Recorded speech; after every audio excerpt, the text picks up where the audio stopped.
Buenas tardes, me llamo Luis Antonio Pinto Silva y en el siguiente video les voy a explicar el proceso de simulación mecánica y electrostática del acelerómetro MENS para la materia de tópicos electos de MENS-NENS de la carrera de licenciatura en Ingeniería Mecatrónica de la Facultad de Ciencias de la Electrónica de la UAT.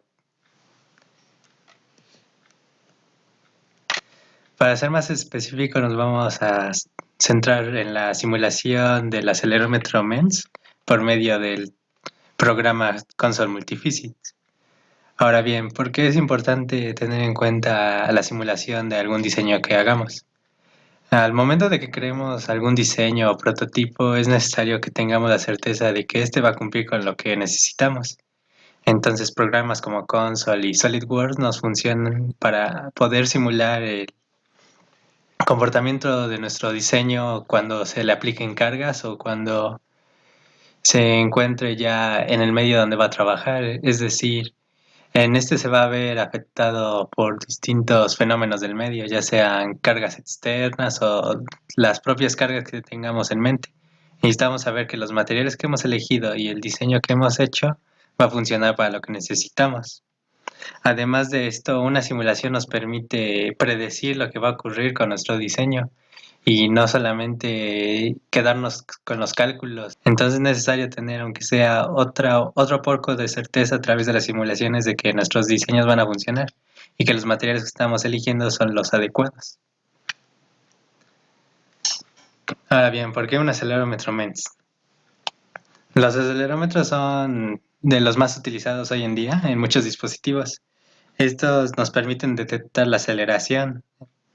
Esto se basa a través de una estructura de tipo capacitor, es decir, se detecta la capacitancia que se tiene a medida que la masa de prueba se va moviendo. La carga que le debemos de poner a este sería una carga G. Al aplicar esta carga vamos a tener que la masa de prueba se va a mover, lo que va a cambiar la capacitancia que se tiene en la estructura. Esta capacitancia se cambia a través de la separación. Como se puede ver en la imagen de la derecha, tendremos una masa de pruebas con distintos dedos o fingers, como se les conoce, que estarán unidas a esta. A la vez tendremos algunos dedos o fingers que estarán fijas.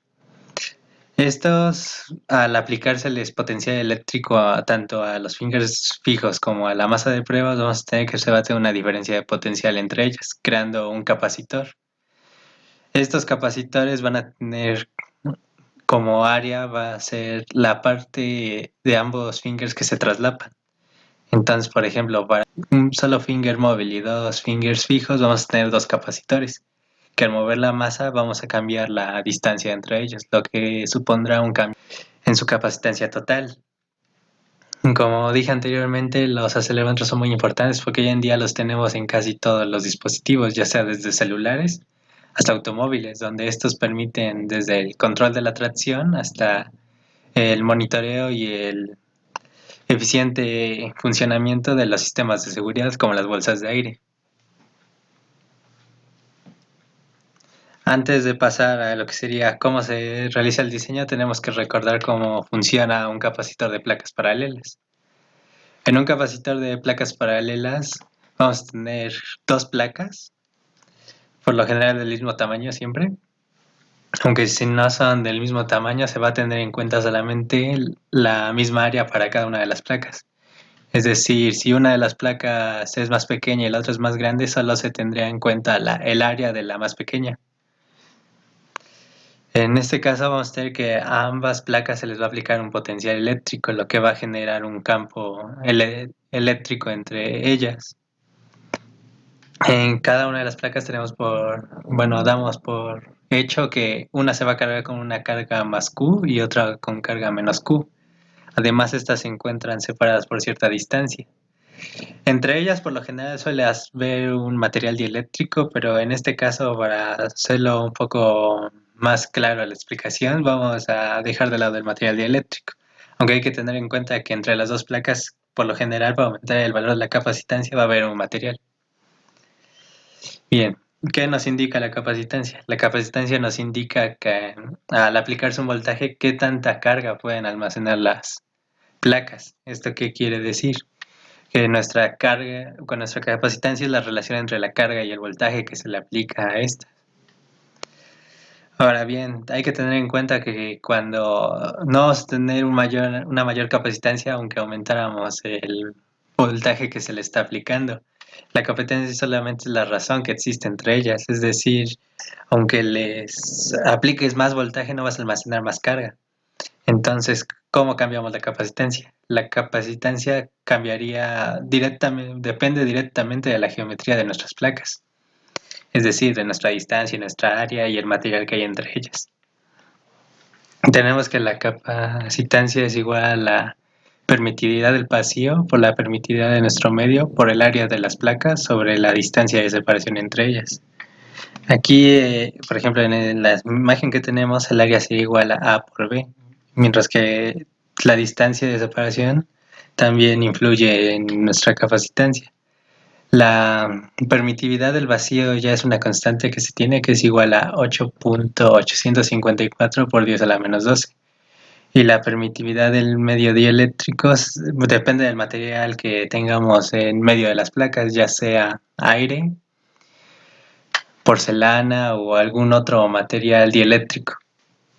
Ahora bien, hay que aquí tener en cuenta que en base a esta ecuación podemos modificar la capacitancia de nuestras placas.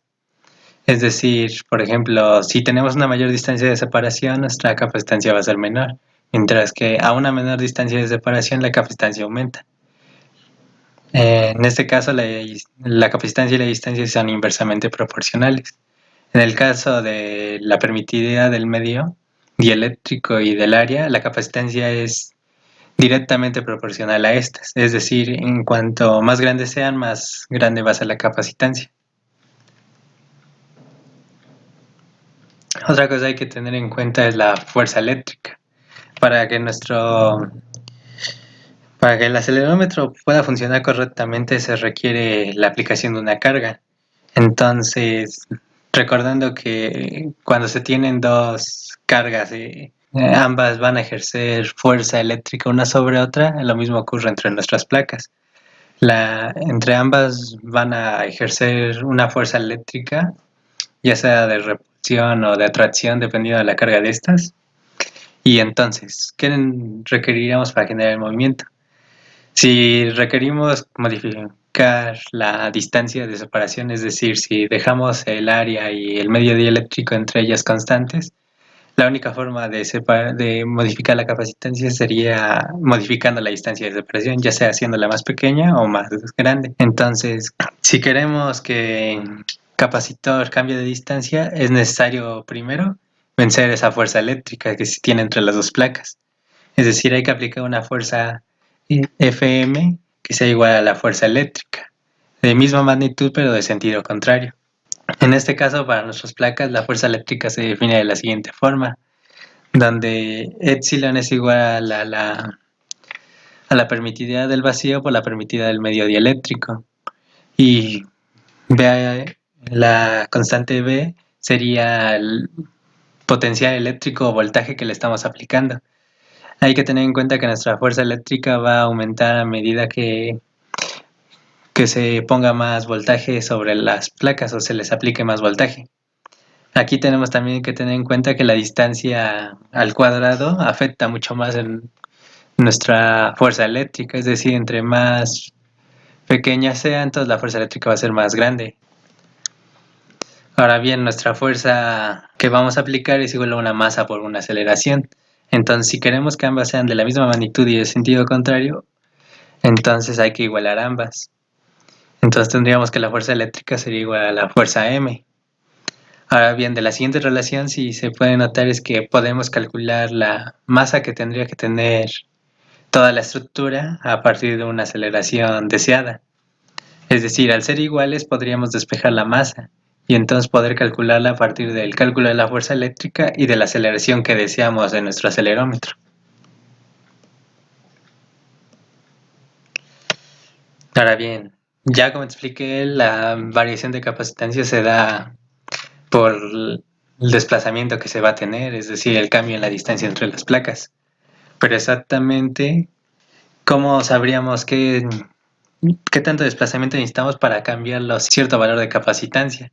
Si suponemos que ambos capacitorios son iguales en el punto inicial, es decir, cuando no hay movimiento, ambos valen lo mismo, y después de vamos a tener que con el desplazamiento, la distancia de un capacitor aumenta, mientras que la de otro disminuye, es decir, la capacitancia de un capacitor va a aumentar y la otra va a disminuir, donde la distancia se vuelva menor, se va a tener una mayor capacitancia, y donde la distancia se vuelva mayor, se va a tener una menor capacitancia.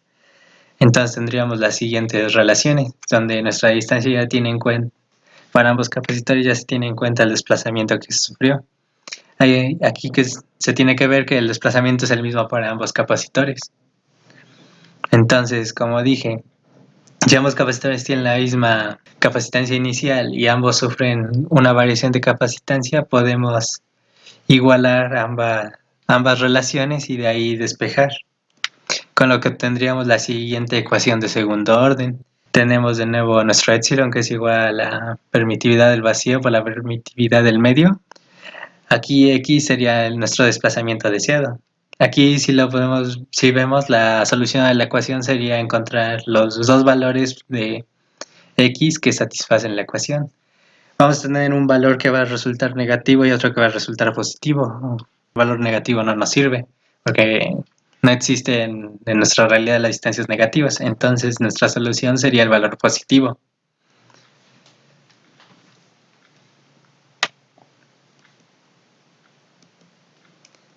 Como se puede observar, nuestra masa de pruebas está suspendida por medio de 4 resortes. Estos resortes lo que hacen es llevar a la masa de regreso a su posición inicial. Entonces, cuando aplicamos una fuerza M, lo que vamos a tener también es una fuerza sobre los resortes. Y si recordamos por la ley de Hooke, si tenemos un resorte en la posición inicial y lo desplazamos cierta distancia, vamos a tener una fuerza de restauración igual a la K, que es la constante del resorte, por el desplazamiento sufrido.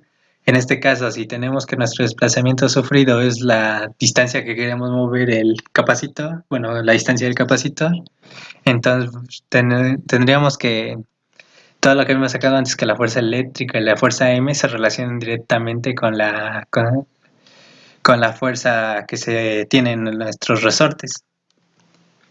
Es decir, nuestra fuerza M es igual a nuestra masa por la aceleración, mientras que por la ley de Hooke tenemos que la fuerza del resorte sería igual a la constante del resorte por el desplazamiento. Entonces podemos hacer ambas ecuaciones iguales y despejar K. De esta forma, si tenemos ya calculada la masa y nuestra aceleración deseada, y a partir de la anterior ecuación habíamos obtenido el desplazamiento deseado, podemos obtener la K que necesitan nuestros resortes para obtener el desplazamiento deseado. En este caso ya podríamos hacer por diseño que nuestro acelerómetro podamos asegurar que el acelerómetro puede alcanzar dicha desplazamiento y no ser suficiente o ser demasiado rígido como para obtener dicho desplazamiento. Aquí hay que tener en cuenta otra cosa, es que de la misma ecuación podemos despejar el desplazamiento X. Y entonces de aquí podemos observar que si nuestra constante del resorte es más grande, vamos a tener en base y nuestra masa es constante. Si variamos la aceleración que estamos aplicando, vamos a ver que en caso de que nuestra constante de resorte sea demasiado grande, nuestro desplazamiento sería menor. Mientras que para una constante del resorte muy pequeña, a medida que apliquemos una aceleración, el desplazamiento será muy grande. Es decir, si queremos relacionar el desplazamiento en base a la aceleración, vamos a tener que se tiene una relación lineal donde la pendiente de nuestra recta sería m sobre k.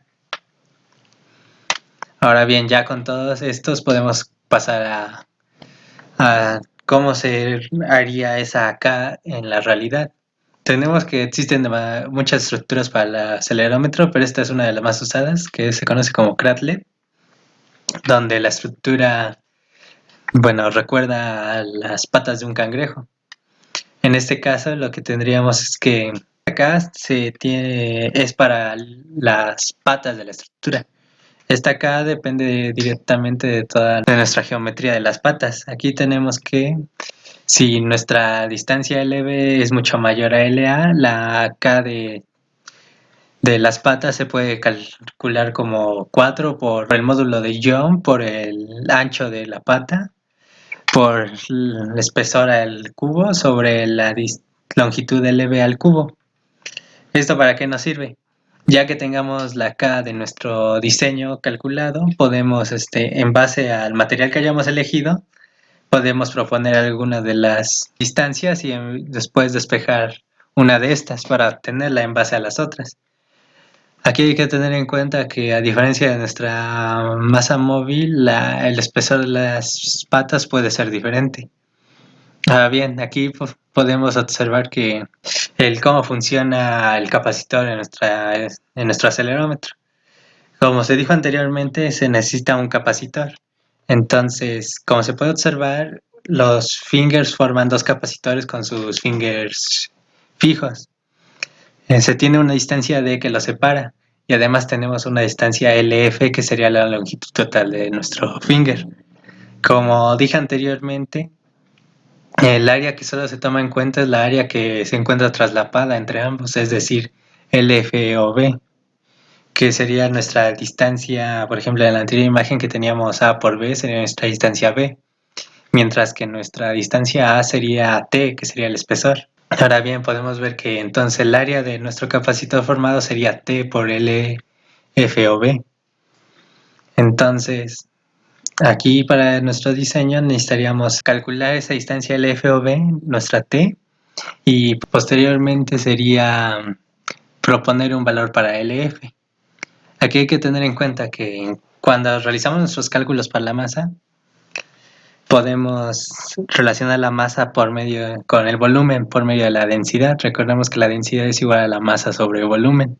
Entonces, si ya tenemos nuestros fingers, imaginemos que tenemos dos. Entonces, lo que tenemos que hacer es calcular el volumen de ambos fingers y del volumen total que necesitamos para la masa, restarlos del volumen total y entonces tendríamos el volumen que necesitaría nuestra masa de pruebas. Hay que ver que esta masa de pruebas tendría unas dimensiones de T por L1 por L2.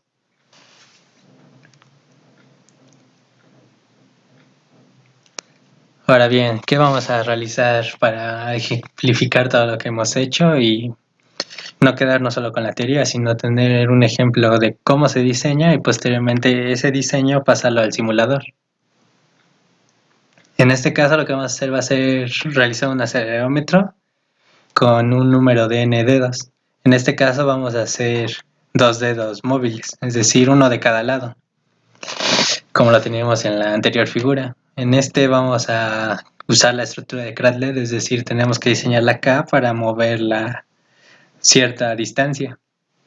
En este caso se propone que el material de toda la estructura sea silicio cristalino isotrópico. Este material no va a ser para el dieléctrico, solamente para la estructura en general, es decir, la masa de prueba, los fingers fijos y las patas de la estructura. Asimismo, tenemos que aplicar en la estructura una carga de 5G. En este caso, para simular lo de la fuerza eléctrica, vamos a tener que aplicar un voltaje, donde vamos a proponer una terminal 1 y una terminal 2. En la terminal 1 vamos a colocar nuestro voltaje, es decir, con el que diseñamos la fuerza eléctrica. Y en la terminal 2 lo vamos a hacer como tierra, es decir, con una carga igual a 0 coulombs y un voltaje inicial de 0 volts. En este caso, nosotros proponemos que nuestra terminal 1 sea la estructura que sostiene a los fingers fijos y la terminal 2 sea nuestra masa de prueba. Ahora bien, ¿cómo lo diseñamos? Tenemos que comenzar primero con el diseño de nuestro capacitor. Hay que realizar propuestas de datos que necesitemos conocer, es decir, datos de diseño a partir de los cuales podemos realizar el diseño del capacitor.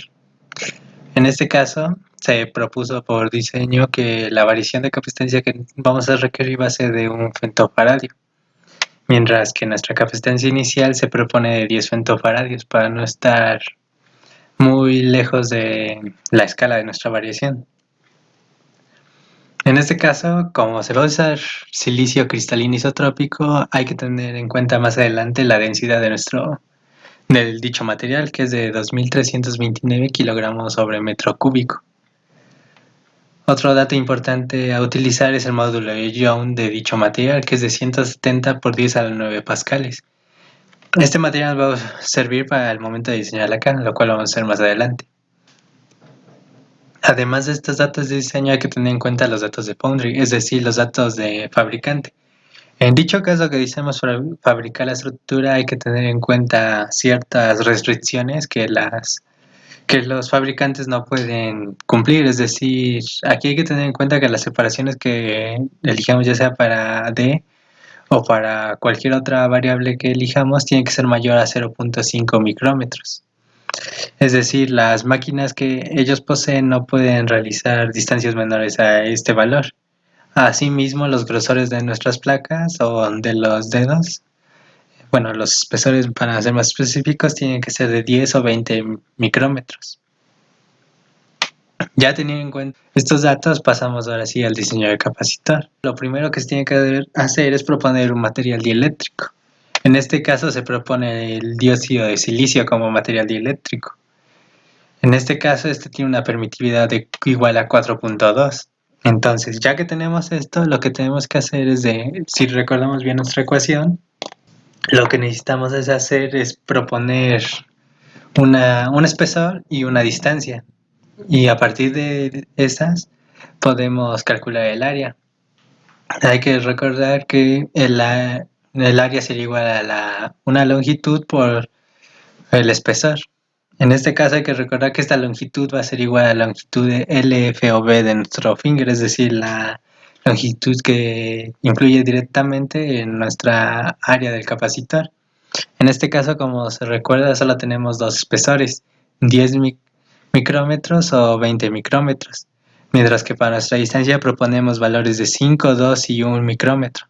A partir de estos, en esta tabla calculamos los distintos resultados que vamos a tener para nuestra L. Por diseño, nosotros decidimos elegir la distancia de 2 micrómetros. Ahora bien, cuando se realizan estos diseños hay que tener en cuenta que nuestros valores que tengamos cumplan con los datos de Foundry y además tengan en cuenta que al ser esto una estructura MEMS, nuestros resultados tienen que estar en un rango entre 1 milímetro y los 0.5 micrómetros que nos indicó el fabricante, es decir, no vamos a tener distancias mayores a esta. Tampoco hay que tener distancias que estén muy exageradas con respecto a nuestro espesor de 20 o 10 micrómetros, es decir, si tenemos una distancia de 900 micrómetros en la longitud, es mejor proponer otro tipo de distancia y obtener otro valor diferente. En este caso, como expliqué anteriormente, vamos a agarrar la distancia de 2 micrómetros. Y como se obtienen resultados por ejemplo, 53.78, se tienen que redondear dichos valores, pues como dijimos antes, no se pueden obtener distancias menores a 0.5 micrómetros. Entonces, en base a eso, vamos a tomar la distancia de 2 micrómetros y redondeamos dichas longitudes. En este caso, lo que tenemos que hacer es redondearlas o proponer valores muy cercanos a esta y vamos a recalcular nuestra capacitancia para obtener una que se acerque a nuestro valor especificado anteriormente. En este caso, con un espesor de 20 micrómetros, una distancia de 2 micrómetros y una longitud de 27 micrómetros, obtenemos una capacitancia muy cercana a 10 femtofaradios. Ahora bien, para obtener el desplazamiento X, vamos a tener en cuenta que en base a lo que hemos obtenido hay que calcular el área. Es decir, los 27 micrómetros por los 20 micrómetros y vamos a tener igual un área de 5.4 por 10 a la menos 10 metros cuadrados. Entonces, recordando que nuestra variación de capacitancia es de 1 femtofaradio, podemos obtener la solución de la ecuación de segundo orden. En este caso, nuestro desplazamiento tendría que ser de 0.197 micrómetros aproximadamente. Esta distancia no es mayor a nuestra distancia de separación, por lo tanto nuestro diseño del capacitor hasta ahora resulta correcto y por lo tanto en lo que vamos de diseño de acelerómetro se consideraría correcto. Ya que tenemos eso, ¿qué se tiene que realizar después? Lo que habíamos dicho, nuestra fuerza eléctrica. En este caso se propone que el voltaje que le vamos a aplicar va a ser de 2.5 volts. Con dicho voltaje obtendríamos una fuerza eléctrica de 15.688 nanómetros.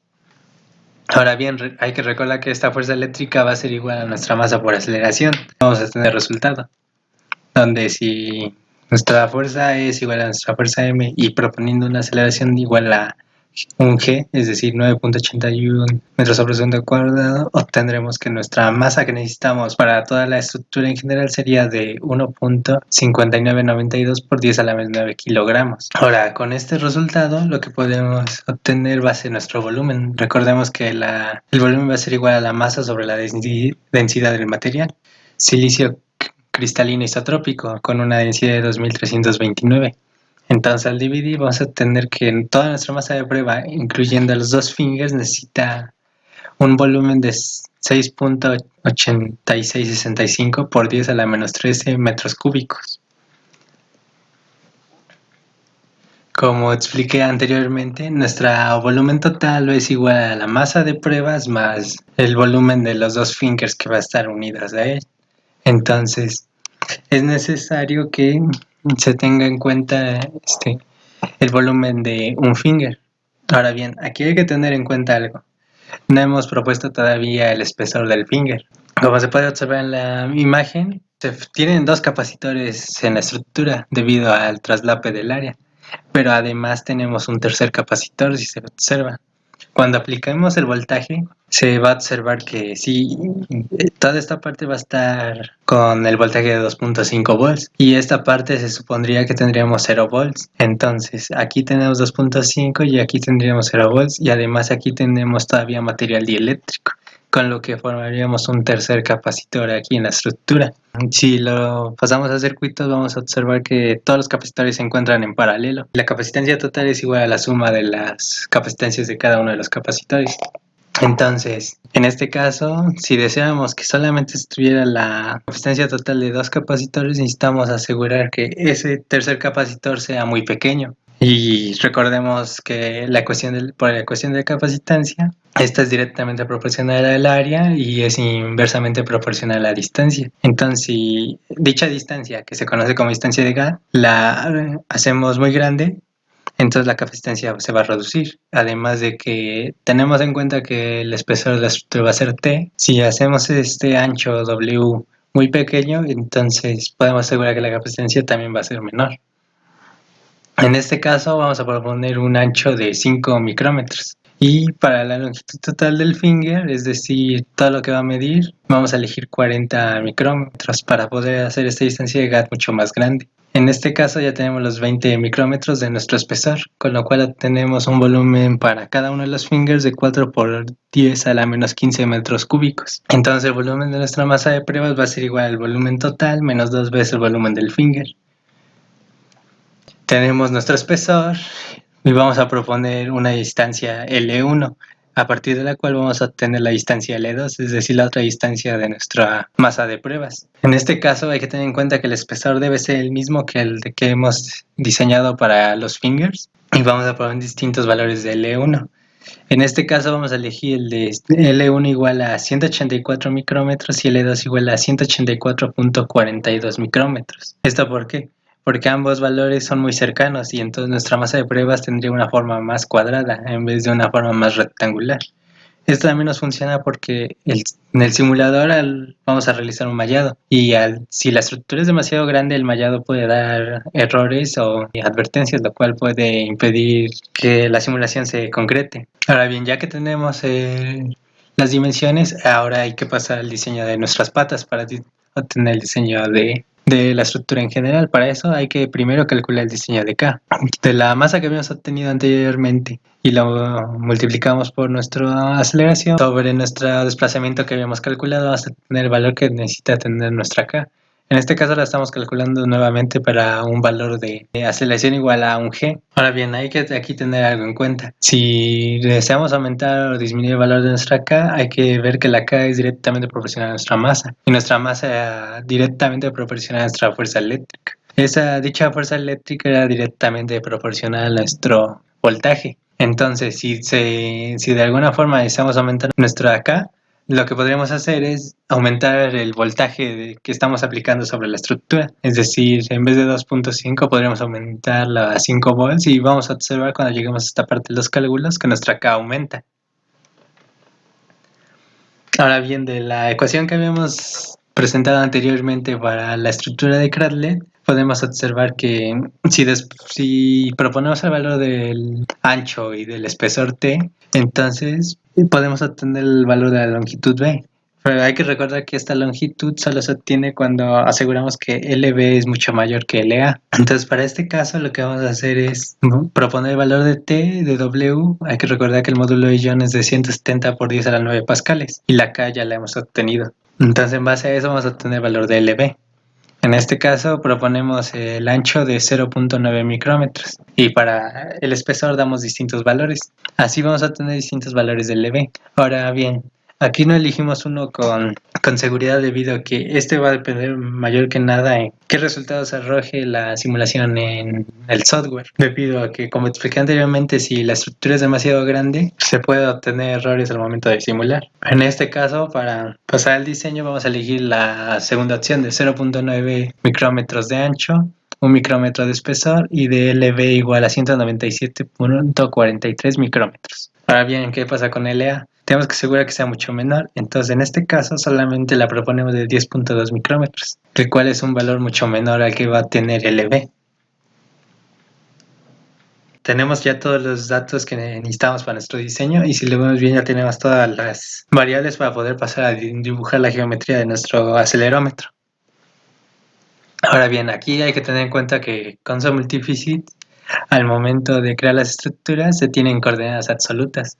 ¿Esto qué quiere decir? Todas van con respecto al sistema de origen. Entonces es muy importante primero elegir nuestro punto de referencia o punto de origen para toda nuestra estructura y a partir del cual vamos a trazar toda nuestra geometría. El programa nos ofrece la facilidad de declarar parámetros. Con estos parámetros podemos a cada uno declararles un valor y solamente ir dibujando las figuras por medio de estos parámetros, es decir, no tendríamos que poner en cada una los valores que necesita obtener cada longitud, cada ancho, cada espesor, sino simplemente con poner la variable sería suficiente. Además que esto facilita al momento de querer modificar la infraestructura, porque solamente tenemos que elegir el parámetro que queremos modificar, lo modificamos y toda la estructura se actualizará.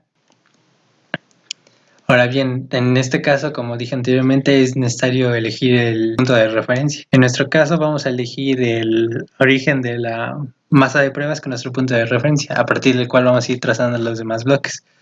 Estos los vamos a trazar por medio de los parámetros que vamos a declarar y solamente vamos a ir dibujando los bloques de cada uno.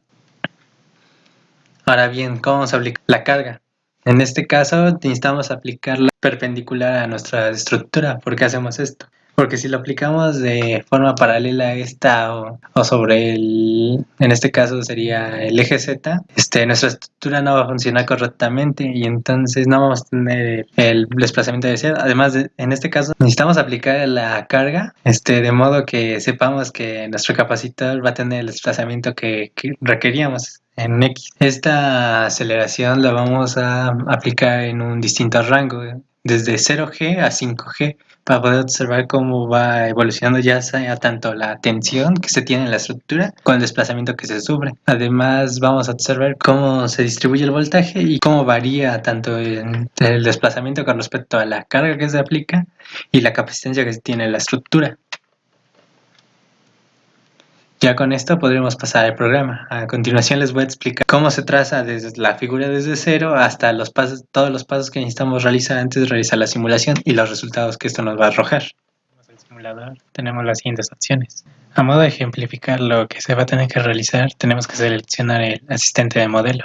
En este seleccionamos la dimensión de espacio 3D. Aquí vamos a tener que seleccionar las físicas que vamos a necesitar para la simulación. En este caso, necesitamos la mecánica de sólidos y la electrostática. Además de eso necesitamos agregar un estudio. En este caso va a ser estacionario. Esperamos a que el programa inicie y así estaría nuestra pantalla principal. Lo primero que tenemos que hacer antes de realizar cualquier cosa es especificar los parámetros. En este caso, a modo de ejemplo, vamos a realizar un bloque con alguno de los parámetros. Recordamos que de las dimensiones tenemos que para las patas el espesor va a ser de 1 micrómetro. El ancho va a ser de 0.9 micrómetros. Y el largo sería de 197.4 micrómetros. Una vez que tenemos aquí los parámetros, lo que haríamos es venir aquí a geometría. Ya sea que demos clic derecho o vengamos aquí directamente a geometría, y lo que vamos a hacer es poner un bloque. Hay que recordar que las posiciones de cada uno de los bloques está en coordenadas absolutas, es decir, todo se basa en el origen 0, 0 y 0, en cada uno de los ejes X, Y y Z. Para no andar poniendo aquí tantas veces las dimensiones en números, lo que hacíamos era los parámetros. Estos parámetros podemos ponerlos aquí y el bloque va a tomar las dimensiones. Por ejemplo, de ancho vamos a poner WA, profundidad LB y de altura T1. Posteriormente vamos a construir todos los objetos.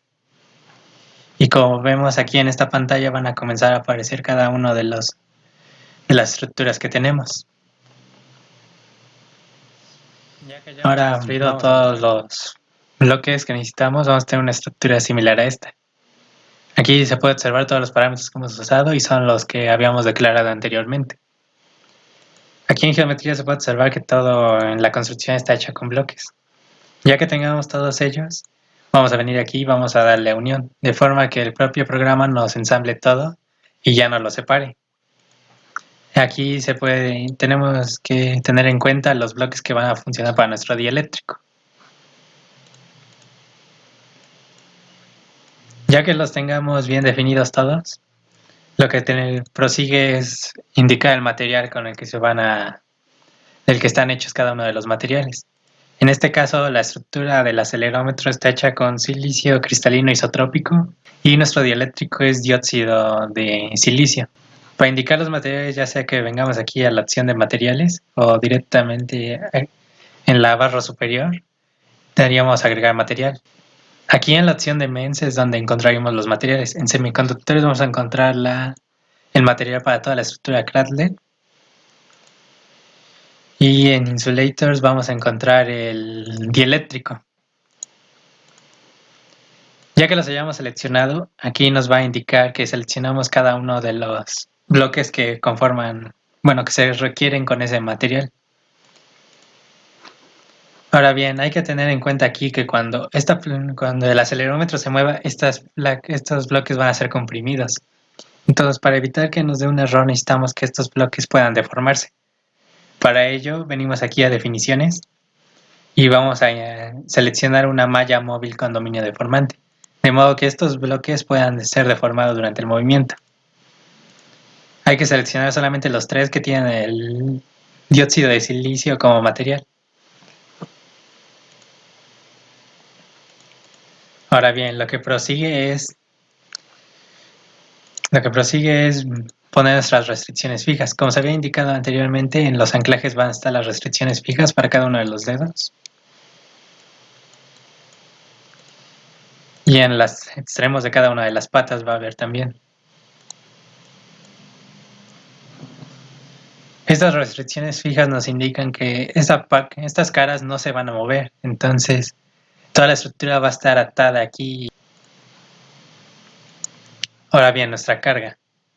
En este caso, por el cómo tenemos que tener en cuenta el cómo construimos nuestra estructura. En este caso vemos que la carga debe ser aplicada sobre el eje X para que nuestra estructura funcione, y además sobre el eje X requerimos ese desplazamiento para variar la capacitancia.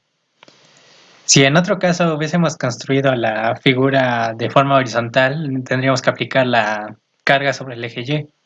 Es decir, hay que aplicarla de forma perpendicular a las patas de la estructura.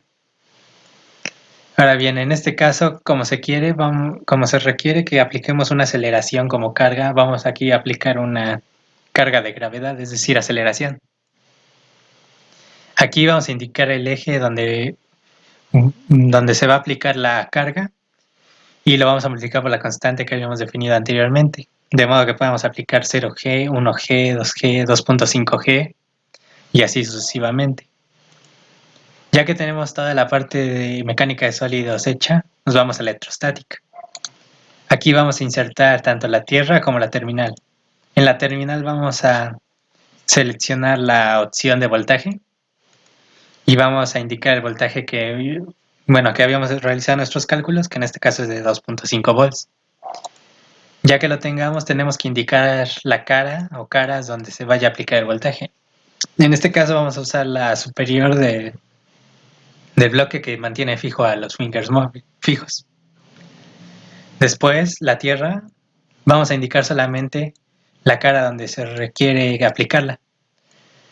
En este caso, cuando la aplicamos aquí, toda la masa de prueba se va a tomar como tierra, debido a que el voltaje se va a distribuir. Y en este caso, como son 0 volts, se va a distribuir por toda la placa. Igualmente aquí vamos a observar más adelante que el voltaje se va a distribuir alrededor de todos los fingers fijos. Ya que lo tengamos hecho y necesitamos indicarle al programa que tome tanto en cuenta las físicas de mecánica de sólidos y de electrostática a la vez para realizar los cálculos. De lo contrario, va a realizar cada una por separado. Para indicarle que lo haga a la vez, tenemos que venir aquí a multifísica o en la parte de arriba y agregar la opción de agregar multifísica. En este caso, para lo que queremos realizar, tenemos que elegir la opción de electromecánica. Si todo se ha realizado correctamente, vamos a ver que los únicos bloques que no se seleccionan son los del material dieléctrico, debido a que le hemos indicado que tiene malla deformante. Posteriormente vamos a declarar nuestra malla. Y aquí hay que tener en cuenta una cosa. Tenemos que asegurarnos que las patas de la estructura, al ser demasiado delgadas, tienen que mallarse correctamente.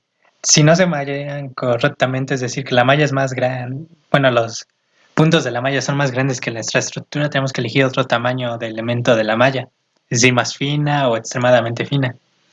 En este caso, para mí, la malla normal me daba error en las patas de la estructura, mientras que la malla fina no. En caso de que al momento de construir, si te sale aquí una opción de advertencia, es que tu malla es demasiado grande para las patas. Ya que lo tengamos, vamos a venir aquí a estudio. En estacionario vamos a elegir la última opción de extensiones de estudio. Y vamos a elegir la opción de barrido auxiliar. Aquí vamos a realizar el barrido de nuestra constante. Tenemos que agregarla. Y posteriormente de la lista que sale, elegirla. Aquí vamos a escribir de esta forma range. Y entre paréntesis vamos a poner el primer valor es el primer valor de la constante que va a tomar. ¿Qué tanto va a aumentar? En cuánto va a aumentar. Y el último valor que se va a tomar. Aquí, en caso de que nuestra constante, nuestro parámetro tuviera unidades, hay que indicarlas. En este caso, la constante Rho solamente es un escalar y no requiere de que indiquemos los parámetros. Ya que lo tengamos aquí, si se tiene demasiado error o el programa no te quiere correr la simulación, lo que se debe realizar es venir aquí en solución y después a resolver este escenario y aumentar el valor de la tolerancia relativa.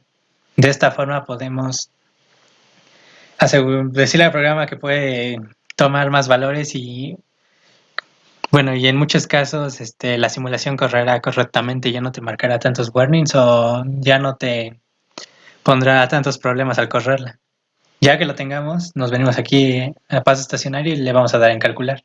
Una vez que termine la simulación, vamos a tener lo siguiente. En la parte de resultados vamos a ver que solamente va a aparecer una opción que va a ser la de tensión. Para insertar las demás gráficas, lo que necesitamos hacer es lo siguiente. Vamos a seleccionar ya sea según lo que necesitemos ver, ya sea un gráfico 3D, 2D o 1D. En este caso, si seleccionamos un gráfico 3D, nos va a salir así. En esta parte, vamos a dar clic derecho y vamos a seleccionar el tipo de gráfico que necesitamos. Por ejemplo, para el desplazamiento, vamos a seguir uno de tipo de superficie. Posteriormente aquí se va a añadir otra pestaña. Y en esta pestaña lo que vamos a hacer es aquí seleccionar lo que queremos ver. En este caso, para el desplazamiento, nos iríamos a mecánica de sólidos, desplazamiento, y seleccionemos ya sea el desplazamiento total o aquí en campo de desplazamiento cada uno de los desplazamientos en los diferentes ejes. Por ejemplo, el desplazamiento en el eje X. Damos doble clic para seleccionar y posteriormente damos clic en gráfico. Con esta parte podemos controlar cuál es la constante de la gravedad que se está aplicando. En este caso sería 4G. Si queremos ver para 1G, bajamos o de esta lista seleccionamos 1G. El gráfico no nos dice nada en base a números. Lo que hacemos es venir aquí, del gráfico que hicimos, vamos aquí y seleccionamos en más gráficos. Y posteriormente elegimos línea máximo y mínimo. En este nuevamente seleccionamos la variable que queremos ver. En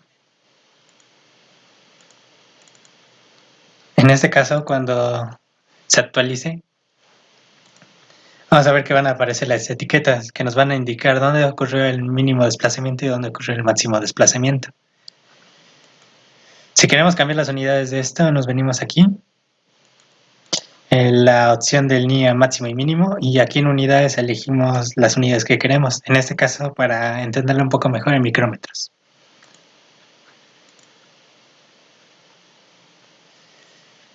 Como se puede ver, el desplazamiento mínimo va a coincidir con los dedos fijos, porque la estructura de esa parte no se mueve. La que nos interesa sería el desplazamiento máximo en el eje X, que podemos ver que es de 0.2397 micrómetros aproximadamente. Si lo comparamos con nuestro desplazamiento original deseado a un G que sería de 0.197 micrómetros, tenemos aproximadamente 40 nanómetros de error. Ahora bien, si reducimos la constante G que estamos aplicando, vamos a ver que en 0G cambia, en vez de quedarse quieto, no vemos que existe un desplazamiento máximo. ¿Esto a qué se debe? Esto se debe principalmente a que aplicamos un potencial eléctrico en los dedos fijos y en la masa móvil. Entonces, si tenemos en cuenta que hay una fuerza eléctrica que está actuando sobre ambos dedos, esa fuerza también conlleva una aceleración y esa aceleración conlleva un desplazamiento. Aunque sea poco, sí hay un pequeño desplazamiento aunque no se aplique carga. Ahora bien, en cuanto a la tensión que se puede observar. En este caso, como podemos ver, bueno, aquí el simulador nos da bastante exagerada la representación de cómo se deformaría esta estructura. Como podemos ver aquí, los valores máximos y mínimos nos dice que se concentran principalmente en las patas. Y si vemos, sobre la estructura no hay nada de tensión. Esto se debe a que toda esta estructura no está restringida, mientras que las patas, por nuestras propias restricciones fijas, las hemos restringido aquí en los extremos. Entonces, al moverse, ocurre la tensión. Y aquí, como se puede observar, solamente en los extremos de la pata es donde se almacena la mayor cantidad de esfuerzo. Sobre todo aquí, en la parte que está más cercana a la parte fija, se observa que se tiene el mayor valor de tensión. Esto ocurre para todas las patas. Ahora bien, si queremos observar eso de mejor manera, necesitamos hacer un gráfico 1D, de forma que podamos ver cómo evoluciona a medida que avanza la longitud de la pata, qué tanta tensión se tiene. En este caso, bueno, en mi caso yo ya lo tengo hecho, pero se realizaría de la misma forma. Elegiríamos gráfico 1D y en este caso elegiríamos un gráfico lineal. Se nos pediría indicar cuál es la línea o el arista, más bien, que queremos observar. Hay que indicar la variable mecánica de sólidos y en este caso elegiremos tensión. Aquí buscaremos la tensión von Mises. En este caso se graficarían para todas las constantes G que hemos usado. Ya eligiendo solamente unas cuantas, observamos cómo se comporta. Como se había explicado antes, vemos que en las partes fijas se tiene un alto valor de tensión, mientras que a medida que avanzamos hacia el centro de la pata, la tensión que se tiene se va reduciendo, siendo casi cero. Aquí, aunque se aplique distintos valores de carga, vemos que todas tienen el mismo comportamiento. En los extremos se tiene un alto valor de tensión y en las partes medias se tiene un bajo valor. Incluso podemos observar que a medida que la carga de aceleración aplicada es más alta, hay más diferencia entre la tensión en los extremos que en la parte del centro.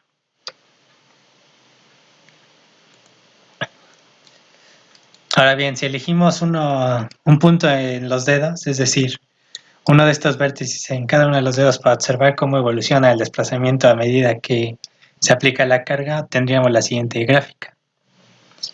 En este caso, a diferencia del anterior, lo que se tiene que realizar es que en gráfico 1D vamos a seleccionar la opción de gráfico a partir de un punto. En este seleccionaremos el punto que queremos graficar y posteriormente seleccionaremos aquí, igualmente que lo hicimos con la gráfica 3D, el desplazamiento en X o el desplazamiento total. Eso nos daría una gráfica parecida a esta, donde podemos ver que tanto la carga aplicada como el desplazamiento en el eje Y tienen un comportamiento lineal. ¿Esto qué quiere decir? A medida que apliquemos más carga vamos a tener un mayor desplazamiento en ese punto del finger. Y dado que toda la masa de prueba no se deforma, entonces toda la estructura se mueve se mueve bajo esta relación. Y bueno, como habíamos explicado antes, la pendiente de esta recta será la masa sobre la constante del resorte.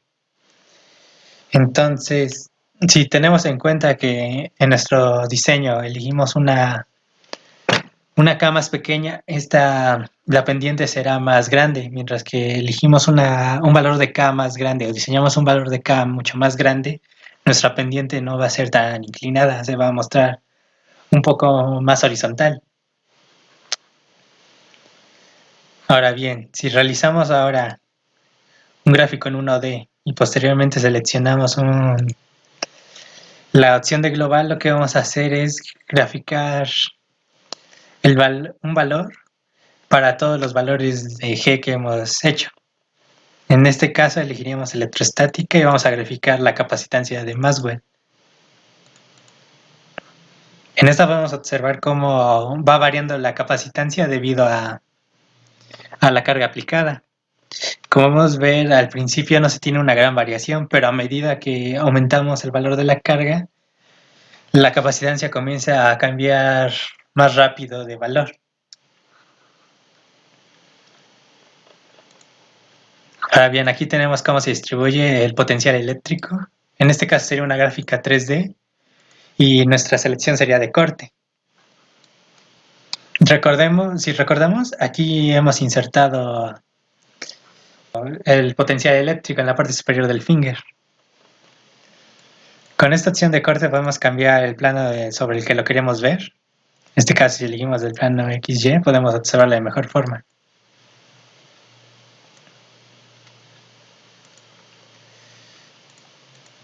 Como había yo explicado antes, al elegir la parte inferior de la masa móvil como una terminal, todo el potencial de esta es igual a 0.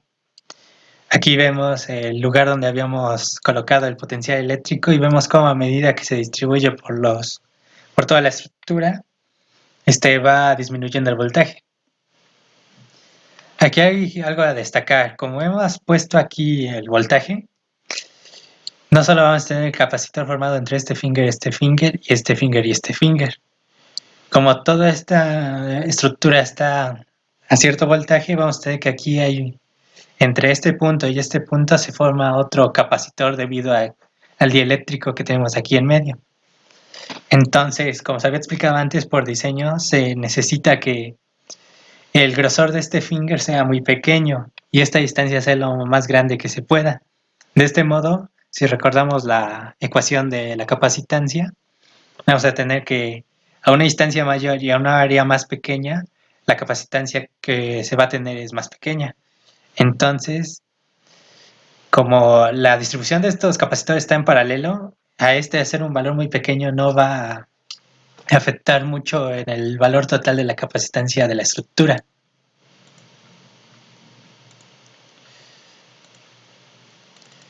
Ahora bien, debido a cómo pusimos aquí el voltaje, vamos a observar que la parte baja tiene un menor potencial eléctrico y esto se debe a cómo se distribuye el voltaje a través de toda la estructura.